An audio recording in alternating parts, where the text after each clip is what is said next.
1958 coupe, chassis 102447, a late 57 build, ordered with a super engine, the /616/2 engine, so designates it as a super, making 75 horsepower, and ordered black from the factory, delivered in Libya. This was Dr. Jividen's father's car that we just finished a 3-year restoration on. So what do you think? This car has it all. It has the story, family story. It's done quite a bit of traveling in its early days. Brought stateside, stayed in the family. It's amazing. It is amazing. Look at this. Here we go. What is this? A turbo? Yeah, It's a 996 turbo. Hey. GT2. Whoa! GT2. Oh, that's we know that car. We sold that car. That's Alan out driving it. There we go. Yeah. Then the family story again. Going back to that. That's just fantastic. I can see why it stayed in the family. It's quite a performer. It's a treat to be out here in the car. You know, we've had so many hours in this car, fixing things, going to a great level of detail of the car. So it's very rewarding to be in the car now, and to know that we're doing the final shakedown here, make sure everything's perfect for its next chapter.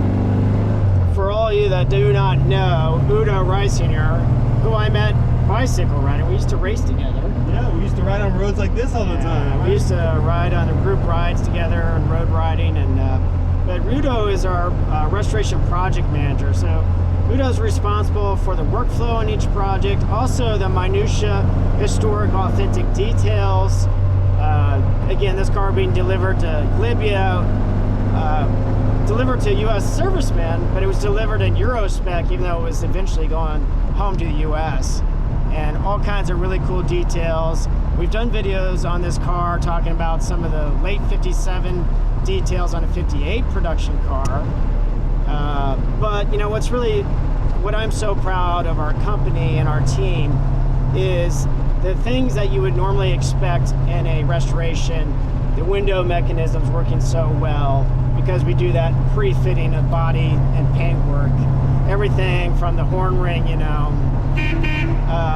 blinkers on the horn button as it should be, wipers, mechanisms.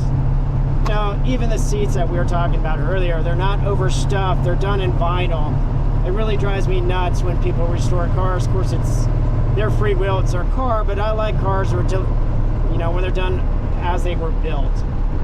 It would have been easy to put leather into this, but I love the vinyl.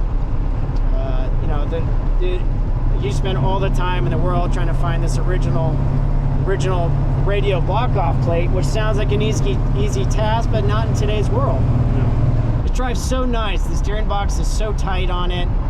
I hate when people use excuses on a T2 car that it's going to be sloppy, steering's going to be sloppy. It's really not.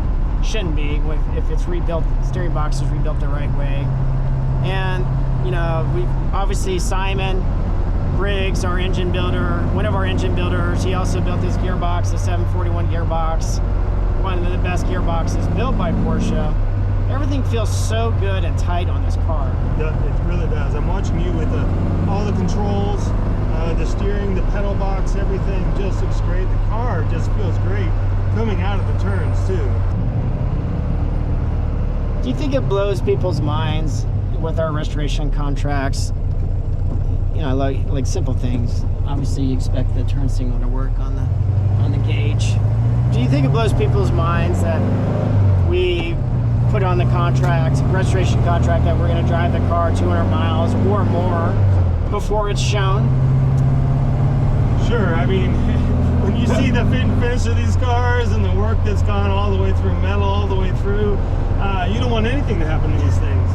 But I mean, the reality is there are thousands of parts put together here, and we've gone through all of them. There are going to be little things, issues. Also, we're very fortunate that these cars have a lot of unique features too. That challenged the factory when they were assembling them in the first place. Yeah. So we need those shakedown miles. Shakedown miles are so important. I mean, just the ride quality of this car, the adjustments we've made on the shocks. Obviously, we've mentioned the alignment. how tight the gearbox is because it's been built the appropriate way. You know, everything about it. Even these Zenith carburetors, you know, this is back when Porsche transitioned from the Solix to the Zenith 32s, and these are tricky carburetors to rebuild. Yeah. And boy, they feel great today. Everything feels so good about this car. It does. Confidence inspiring. It's great. It's great to see out in the sun. The color combination, everything is great. Paint job is just amazing to see that, and all the bright work. You know, it's so fun when we do go to concours. We have a reputation of going, and I love being rewarded for doing tours. Shows that have a tour component to it, that reward a restoration shop or owner for driving their car on the tour and showing that it's not just a trailer queen, beautiful restored car, but is it, you know, can it drive cross country? Can it do, you know, 1,000 miles a year? You know, Dr. Jivden plans on driving this, I think, more than that, hopefully. This car being so special to him. He was brought home from the hospital in this car, and it was his father's car. You know, what a special story. So yeah, I think given that history, we want to feel confident anytime he reaches for the keys. yeah, He's going to be rewarded, like we are now. it feels really good. Yeah. What's so fun about these cars is they handle so well. They're so above beyond their time and their handling characteristics. Boy, it feels so good. It does. Yeah, it's. You know, but we've done almost, it sounds ridiculous, but we've done 7-8 weeks of a lot of fine tuning, adjustments, even, you know, going to seat mechanisms, reclining, making sure they function right, the windows go up and down so smoothly. You know, it sounds like, well, that's easy stuff, but it really isn't. It takes time. And, you know, it's one thing, as we've said many times, final assembly, beyond all the other departments of, you know, the proper care and attention to research, fabrication, metalwork, paint and body work, fitting the car, building the car multiple times. But all this adds up to an end product that's compelling, and we're trying to get as close as possible to how these cars were really built by Reuter and Porsche. Yeah. No, I have the easy job. I get to work with the technicians on disassembling the car, going through the process, looking at how everything was constructed. Like to your point, with assembly, with Brian Brumchuk and the rest of the crew there, it's a dogged effort to make sure that details are right, and over on the cars, and how each piece plays into the next. It's just, it's amazing. Sometimes, as you well know, we'll cover these cars in painter's tape or protective coating when we do these test miles. Of course, we're out on these beautiful North Carolina back roads. There's no traffic, but you know, we picked times where we know there aren't going to be, the traffic's going to be less.